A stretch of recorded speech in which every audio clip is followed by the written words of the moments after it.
the day after former President Donald Trump publicly declared, "We don't need blacks giving us lessons."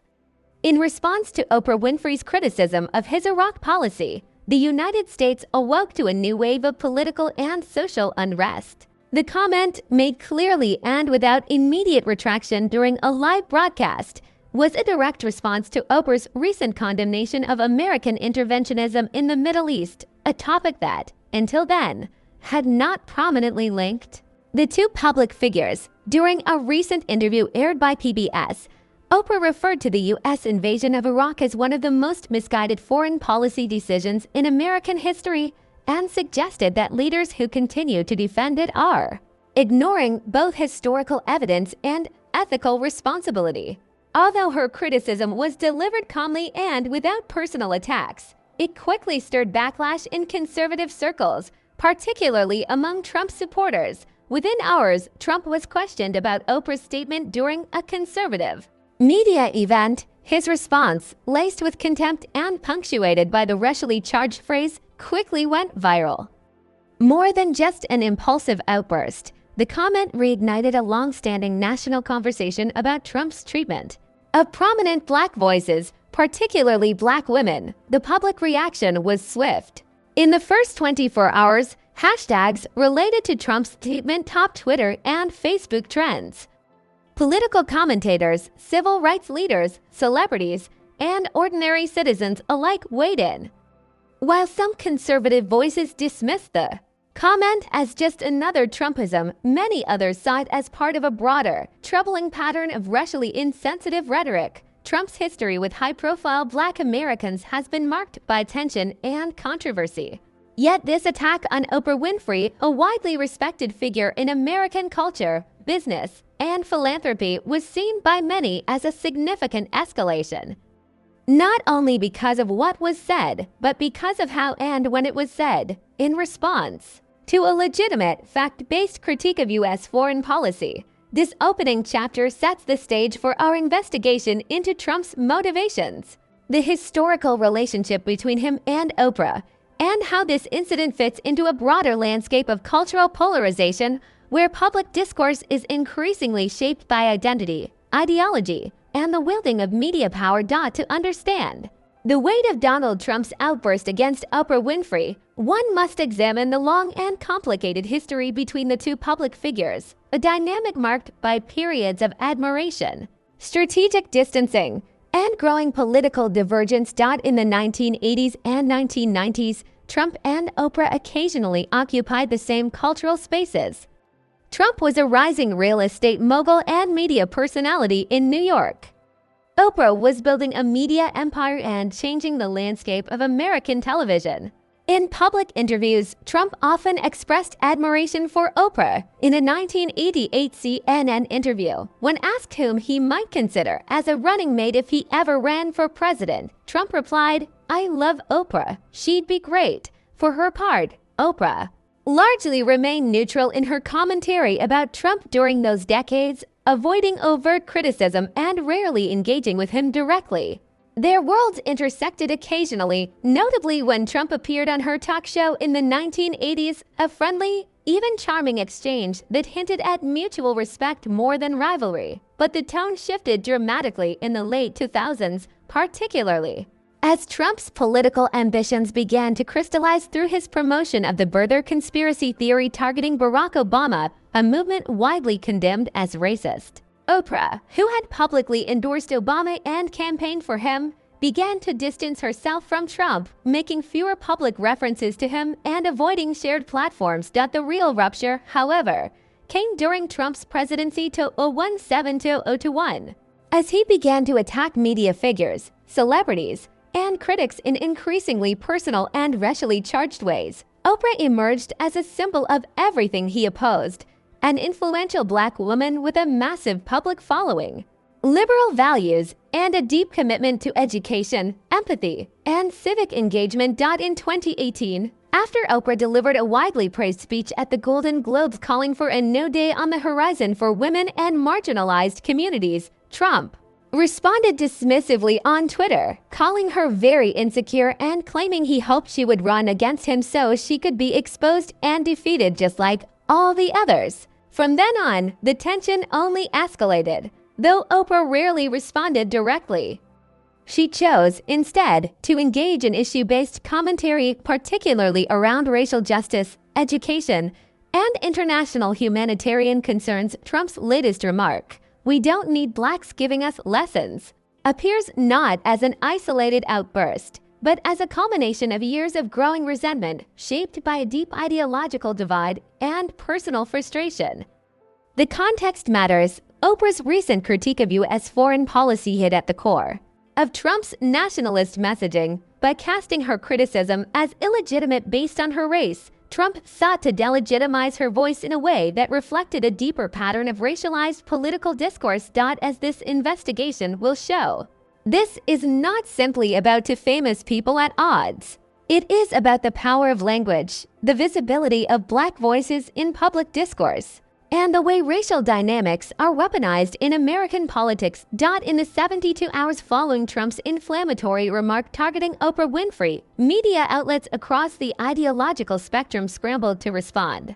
The story dominated headlines, news tickers, opinion columns, and primetime discussions, not only because of the identity of the people involved, but because of what the comment represented: a racial provocation at the intersection of politics, celebrity, and media influence. Mainstream networks such as CNN, MSNBC, and ABC News led their coverage with detailed breakdowns of the timeline: Oprah's comments on Iraq, Trump's live reaction, and the ensuing wave of criticism.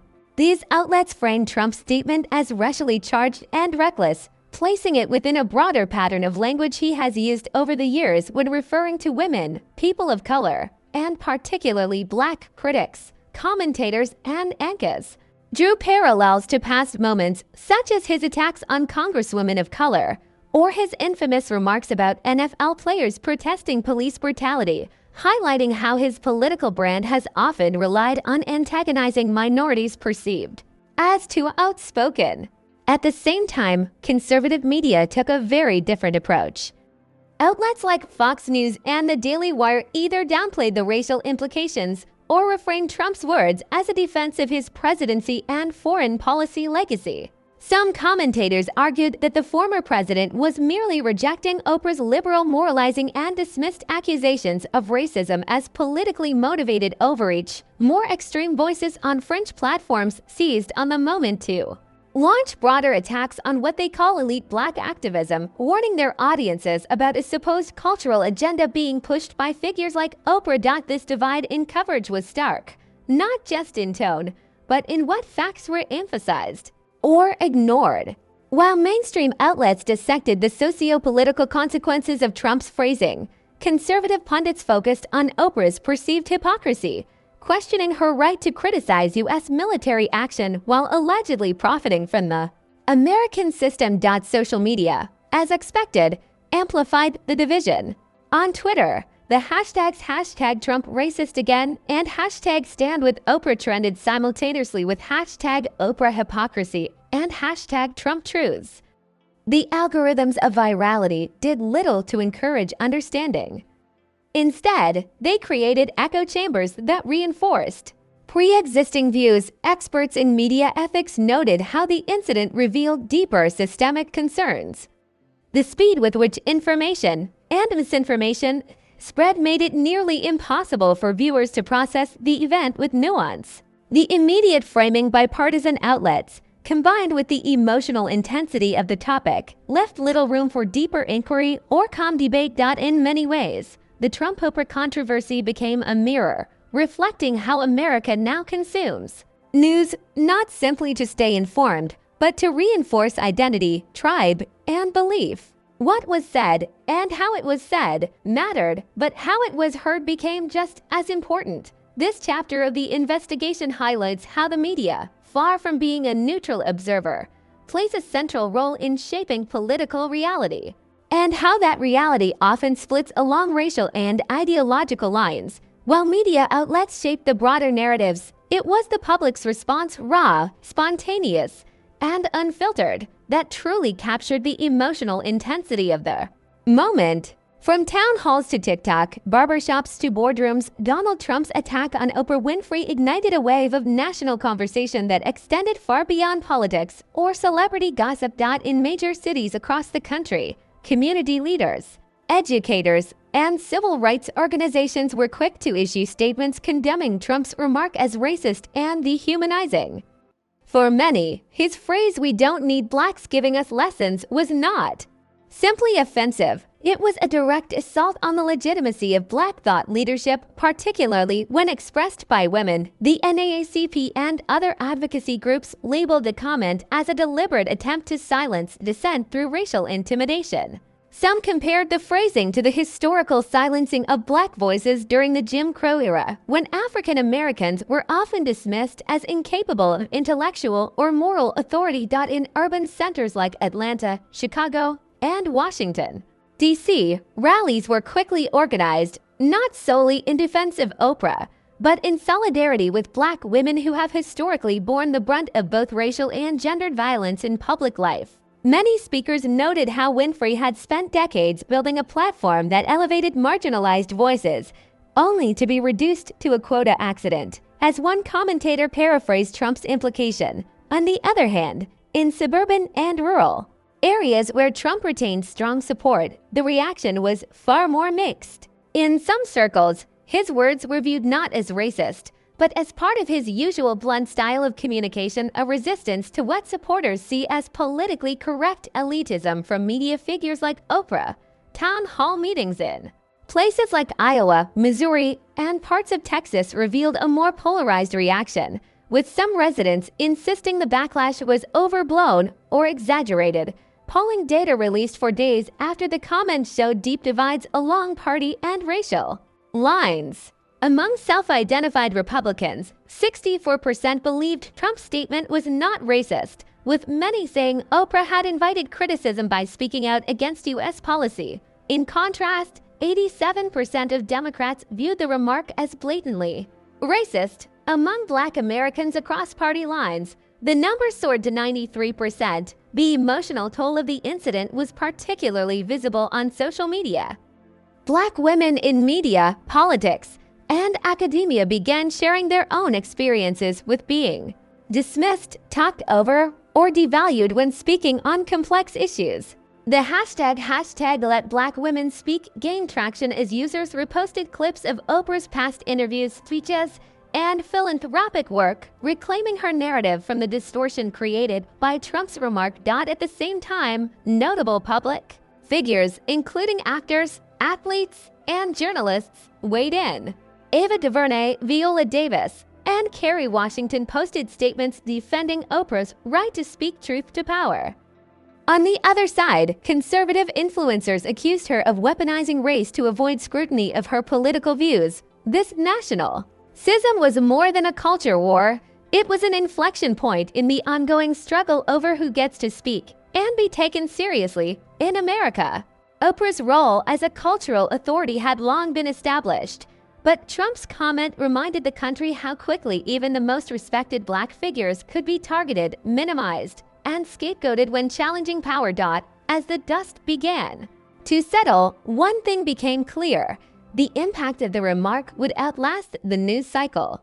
It had reopened long-standing wounds and forced a reckoning over how the nation defines credibility, race, and leadership in the public sphere. To fully understand the gravity of Trump's statement toward Oprah Winfrey, it is essential to place it within the broader historical context of his rhetoric and America's long and complicated relationship with Black criticism. Donald Trump's political career has been marked by a recurring pattern of dismissing and demeaning Black voices that challenge him. From his 2015 presidential campaign, where he questioned the legitimacy of President Barack Obama's birthplace, to his attacks on prominent Black athletes and politicians, Trump has consistently framed Black critics as ungrateful, angry, or not representative of the broader population. The specific language used in the attack on Oprah, "We don't need blacks giving us lessons," echoes centuries-old attempts to delegitimize Black intellectual and moral authority. Historically, Black leaders, educators, and activists have been portrayed by segments of white America as uppity, troublemakers, or outsiders when they spoke out against systemic injustice during the civil rights movement. Figures like Martin Luther King Jr., Malcolm X, and Ella Baker faced intense opposition not only from overt racists, but from political establishments that sought to silence or co-opt their messages. The framing of Black descent as illegitimate or dangerous has been a tool used to maintain power structures. Trump's comment, therefore, is more than a personal insult. It taps into a persistent cultural script that seeks to control the boundaries of acceptable discourse for Black Americans. Oprah Winfrey, as one of the most influential Black women in media history, embodies the very kind of voice that challenges those boundaries. Moreover, Oprah's history of advocacy, from supporting education initiatives to championing social justice causes, has often put her at odds with conservative power brokers. Trump's attack can be viewed as part of a larger effort to discredit those who use their platforms to highlight racial and social inequalities. This chapter explores how Trump's rhetoric fits within a lineage of racialized political communication designed to marginalize Black perspectives. It also examines how Oprah's prominence makes her both a target and a symbol in this ongoing struggle over narrative control. By contextualizing this incident historically, the investigation sheds light on the deeper societal tensions at play, moving beyond the moment's controversy to explore enduring questions about race, power, and voice in America. The media's role in framing and amplifying the clash between Donald Trump and Oprah Winfrey was pivotal in shaping public perception. Within hours of Trump's incendiary remark, news outlets across the political spectrum scrambled to cover the story, each bringing their own editorial lens to the unfolding drama. Mainstream news organizations, including CNN, MSNBC, and The New York Times, characterized Trump's comment as overtly racist and unprecedented in its bluntness. Their coverage highlighted the historical weight of the language used, featuring interviews with civil rights experts, sociologists, and cultural commentators who contextualized the attack within a legacy of racial discrimination. Conversely, some conservative media outlets and talk radio hosts framed the incident differently. Platforms like Fox News and certain talk show hosts emphasized Trump's right to free speech and suggested that Oprah had provoked the backlash by criticizing the former president's policies. They questioned whether the comment constituted racism or was merely an unfiltered political insult. Social media became a battleground of narratives. Twitter, Facebook, and Instagram saw an explosion of hashtags and viral posts both condemning and defending Trump. The speed and reach of social media intensified polarization, creating echo chambers where audiences were exposed mostly to reinforcing viewpoints. Editors faced challenging decisions on how to balance responsible reporting with audience engagement. Some outlets chose to prominently feature Oprah's response and the voices of Black leaders, aiming to highlight the human impact of the remarks. Others published opinion pieces questioning the cultural sensitivity of the uproar or defending Trump's rhetorical style. Several media watchdogs noted that the incident revealed existing divides in American journalism about how to cover race and politics. Some praised outlets for contextualizing the remarks, while others criticized sensationalism or the risk of inflaming tensions further. Importantly, this chapter also examines how Oprah's own media empire responded. Representatives from OW and Oprah Winfrey Network issued measured statements emphasizing dignity and resilience, while Oprah herself maintained a relatively low public profile in the immediate aftermath, opting to focus on her philanthropic work. The media's editorial choices not only shaped immediate reactions, but also contributed to the lasting narrative about the incident. Understanding this dynamic is crucial for comprehending how public discourse about race and leadership is mediated in today's fractured media environment. The public's response to Donald Trump's attack on Oprah Winfrey was immediate, fervent, and deeply divided. Across the United States, the controversy sparked conversations that cut across racial, political, and social lines, exposing fissures in national unity while also prompting calls for dialogue among many Black Americans and civil rights advocates. Trump's remark was seen as a stark reminder of persistent racism and the obstacles Black leaders face when speaking truth to power. Prominent figures in the arts, academia, and activism took to social media and traditional media outlets to denounce the statement, emphasizing the importance of standing against rhetoric that diminishes Black voices. Some citizens organized peaceful protests and online campaigns using hashtags such as #StandWithOprah and #NoMoreSilence, reinforcing messages of empowerment and resilience. Churches, universities, and community groups hosted forums to discuss the implications of the incident and strategies for combating systemic racism.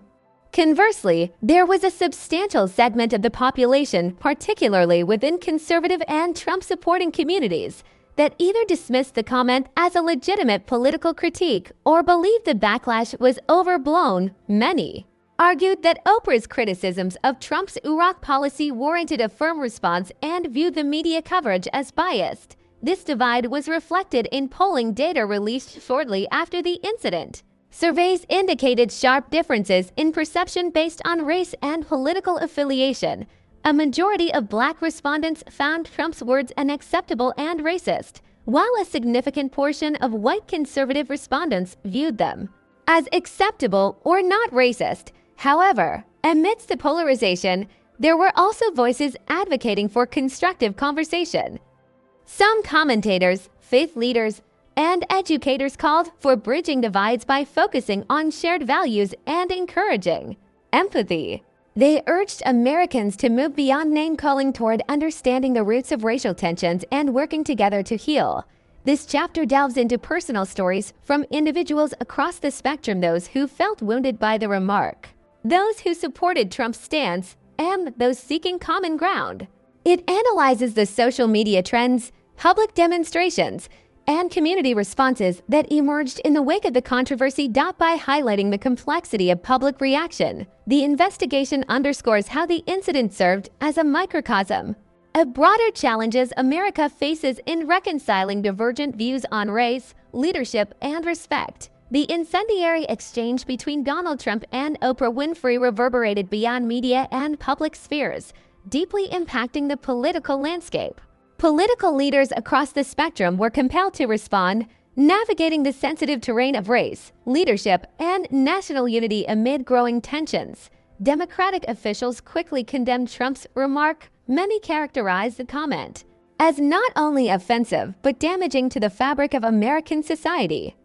Leaders like Speaker of the House Nancy Pelosi and Senator Cory Booker issued statements emphasizing the necessity for respect in political discourse and the rejection of racially charged language.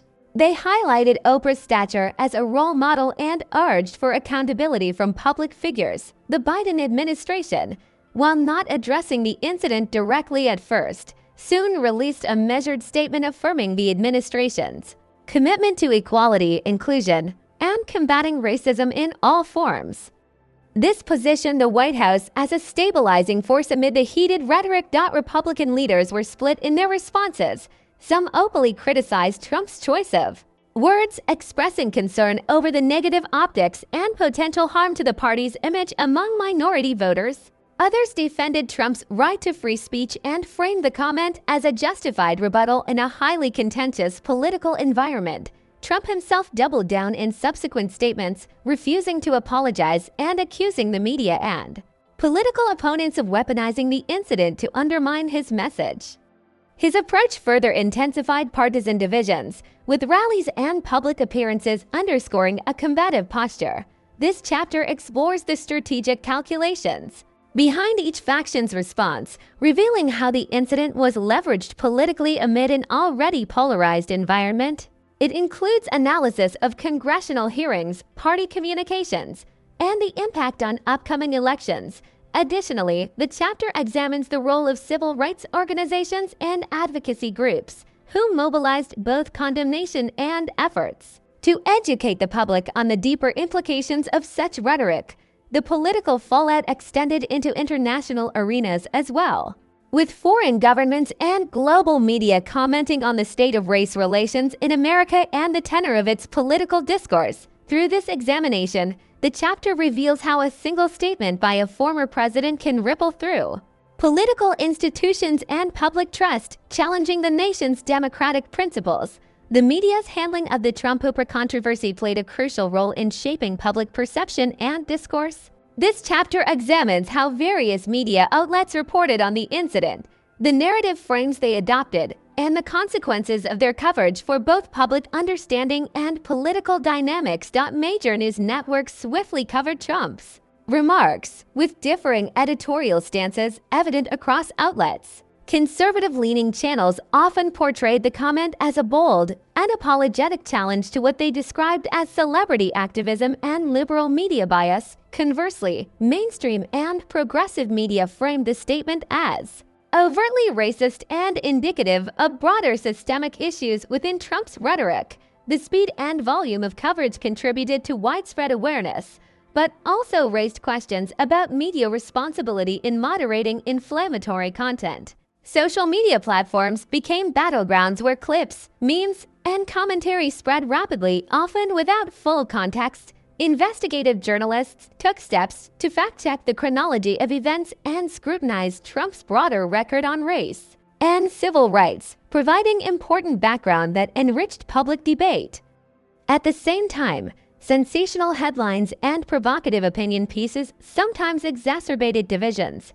This chapter highlights interviews with journalists, media analysts, and communications experts who assess how the media can both inform and inflame a public opinion. It also considers the challenges faced by media outlets in maintaining objectivity while reporting on highly charged political events. Additionally, the chapter explores the influence of new media, podcasts, independent news sites, and influencers in diversifying voices, but also contributing to echo chambers and misinformation.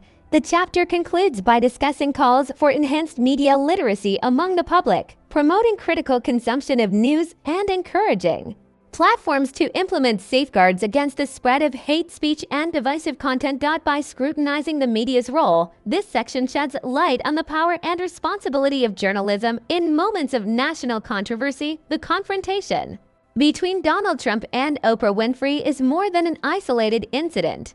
It symbolizes ongoing struggles in American society surrounding race, respect, and leadership. This final chapter explores the deeper cultural implications of the episode and considers potential paths toward healing and progress. At its core, the episode reflects how racial tensions remain embedded in national discourse, affecting interpersonal relations, political engagement, and media representation. Trump's words, as inflammatory as they were, tapped into unresolved grievances and fears on multiple sides, illustrating the challenge of reconciling a diverse society still wrestling with its history. Cultural critics note that the moment exposed the limitations of identity politics when weaponized for political gain, warning against reducing complex social issues to slogans or insults. At the same time, advocates emphasize the need to amplify marginalized voices and confront systemic injustices honestly. Educational institutions have a critical role to play by fostering inclusive curricula that address the country's racial history and contemporary realities. Civic leaders and community organizations are encouraged to promote dialogues centered on empathy, shared goals, and mutual respect. This chapter also reflects on how leadership, whether political, cultural, or social, must be exercised with responsibility.